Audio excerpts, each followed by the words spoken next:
Matt, I'd love to take you back to the point you made, right? So did I get this right? You said there's been sort of 80 to 90% sort of active usage or adoption of ChatGPT since you went enterprise. That's great. You invested, in this big sort of change management program with champions, heroes, and so on. So can you walk us back maybe, the day, I assume you had to make the investment case, right? We're going to spend millions on ChatGPT licenses. And I assume the board, your CEO, what's the ROI? Why should I spend all of that money? Can you walk us through back to those days a little bit? And what are you saying today, I guess?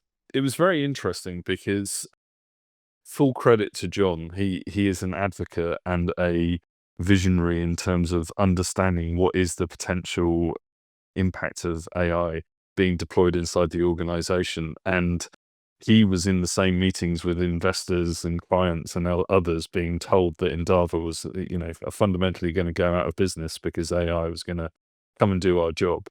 I think where he was at the point that the business case for deploying ChatGPT Enterprise came along was what I would call the traditional clipboard and pen model, which was, okay, so you're telling me that I'm going to spend this amount of money per person, per month, et cetera. How much more productive are they going to be? How are we going to measure people? How are we going to understand that these things are impactful, et cetera? And basically what I did when I wrote the business case is I did two things. I used ChatGPT to help me write the business case. So the model of rollout, the financial, when were we going to pay the different costs? How was this going to go? What was it going to look like over a 2-year period? What was that as an impact on our internal costs, et cetera. I use ChatGPT extensively to look at spreadsheets, build the graphs, and effectively build the entire business case for me. And how was that experience? Well, I mean, we're talking about ChatGPT 3.5 and early versions of 4.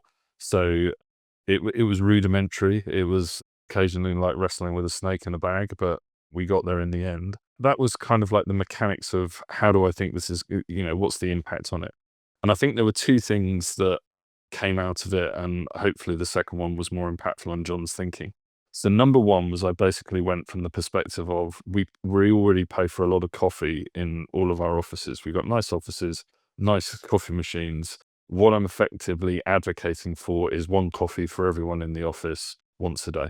Because when you break down the cost of what is ChatGPT Enterprise over a month and you look at it, it's the cost of a coffee in one of our offices every day. So it's kind of like, think about this as like one more coffee, which, was probably a terrible mistake, but I'm a CTO, I'm not a chief salesperson. But the second thing, which was in the business case when I spoke through it with John, was around the part of the challenge we have is AI is going to enable something new that we've never measured in the past. So yes, I could give you how much quicker can I produce a PowerPoint if I use AI, but that's not really the story. What the story is actually it can help me research my clients. It can help me give a level and depth of response, which I can't do or would take me a lot more time because I've got to go off and I've got to do all of this research, or I'd give the job to someone else to do, et cetera. So I focus less on the individual productivity improvements and more on how can you enable someone to do something that they couldn't do beforehand. And to take that kind of like story arc narrative to where we are today, recently ChatGPT Enterprise has enabled connectors, and connectors can connect to SharePoint, and they can connect to Teams, and they can connect to your inbox and do all of these type of things. So those connectors, they all go through our AI committee, so we make sure that everybody's comfortable with us using them, et cetera. But now I can go into ChatGPT and I can ask a question about my inbox. I can ask a question about my Teams conversations. And guess what?